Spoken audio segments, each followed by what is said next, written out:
why am I doing this? Well, it's been a while since the last update, so I thought I'd get back into the swing of things and carry on with the van. So this is the latest version of the van. If I go ahead and load the old one, let's do. No, that looks like a Renault Espace. That's wait, that looks terrible. No, I think we should try for. I think this is where we left off. Right. So in part 3 of the video, we had this. And I don't know if I actually got round to showing the making of the instruments or not.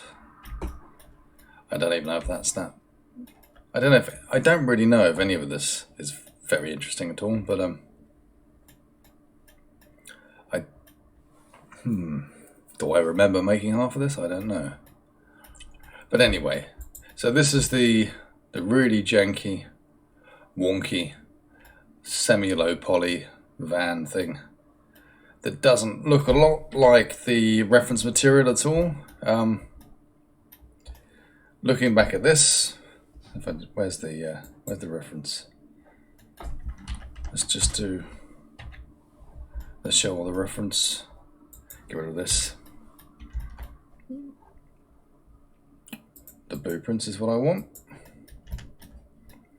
So yeah, it doesn't really look a lot like that.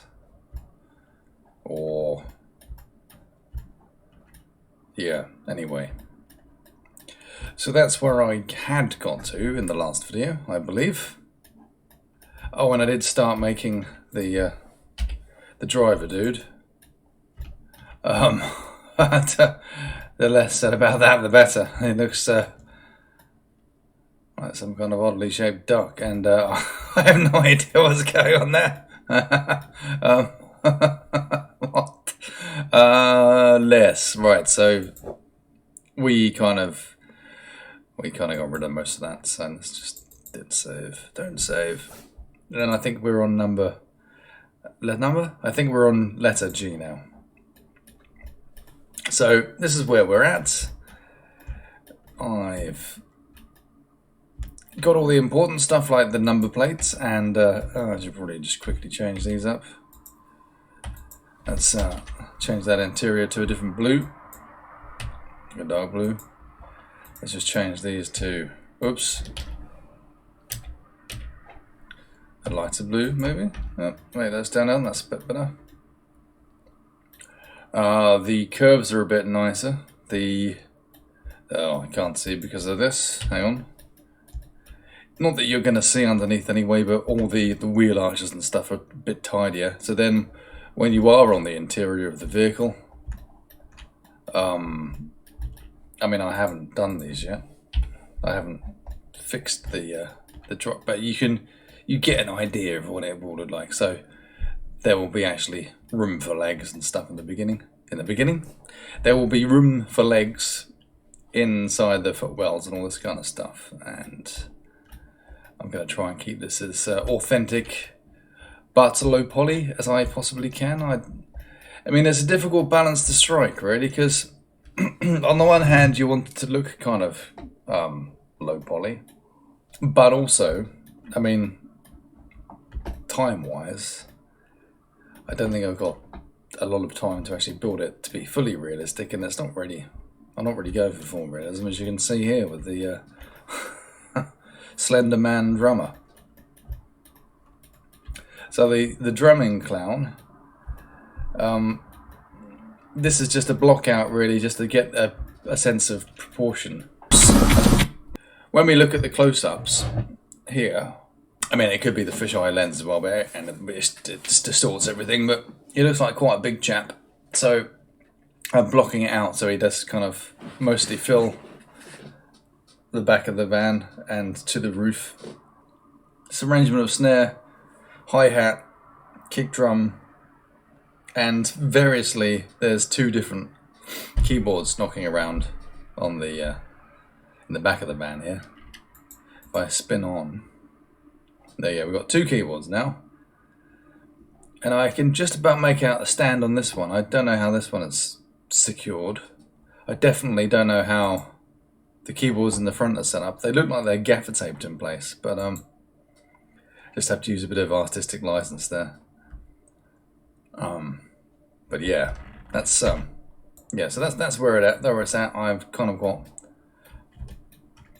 I know they've pulled out the seats from the middle bit here, so we've got a bit of room to play around with. These seats are actually ginormous. I don't know if these are to scale. They probably aren't anywhere near the scale they should be. Let's go back to that's.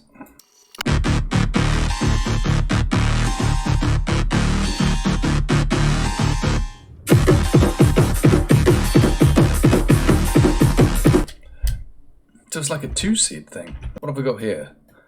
We've got a two seats. Two massive headrests. The headrests are a bit smaller. Okay, I can shrink those down. Then the seat itself is actually, what should I do? That's what? GZ.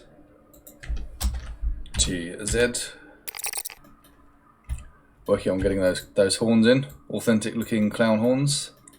Quite proud of the texture work on this one. It's the most realistic looking authentic clown horn there is. As you can see, I've been working on building out a realistic environment as well. So I've got a super realistic sort of tree here, which I'm going to be using for blocking out the background. Yeah, overall pretty happy. I think it's coming together quite nicely. I say that quite confidently now because I haven't actually begun any work on the actual characters, which is the bit I'm dreading because I suck at doing characters, but it's not to say I don't suck at doing everything else, but characters I find particularly challenging. So yeah, that's the update, and oh bollocks. So that's the trouble, you see, you look at something and you go, oh, this is fine, and then you see something like this. Then you've got to do all these because they don't line up properly. So this is where I go to the time lapse.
in the next video. I'll be attempting to do the characters, I guess, because I think the van, the instruments, I need to do the microphones, the cameras, and a few other bits, and maybe some basic environment stuff. But yeah, the part 5 will probably be trying to tackle actually making the characters. So that'll be one big struggle, because I am absolutely terrible at characters. So yeah, that'll be a fun video for part 5. Enjoy. Blah blah blah.